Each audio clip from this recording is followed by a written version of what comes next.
Pensa en què no pot faltar mai en una festa. Què és allò que sense ell no hi hauria diversió?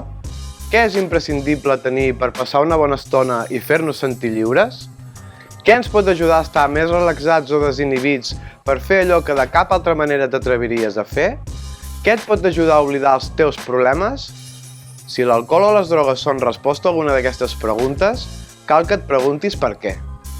El fenomen de les drogues ha experimentat en els darrers anys un procés de transformació. En l'actualitat, les drogues estan vinculades a la cultura de l'oci, a diferència del que succeïa en els anys 80, en què el consum de drogues, fonamentalment d'heroïna, estava associat a la marginalitat i a la delinqüència. L'heroïna ha estat substituïda per substàncies com el cannabis, la cocaïna o les drogues de síntesi, combinades entre si i amb consum d'alcohol i tabac. S'observen nous patrons de consum. Estem davant de consumidors joves, preferentment integrats en la societat, que consumeixen amb fins recreatius i socialitzadors i que no tenen percepció de risc davant del consum. Si sabem que les drogues no ens convenen, per què es consumeixen de forma tan habitual?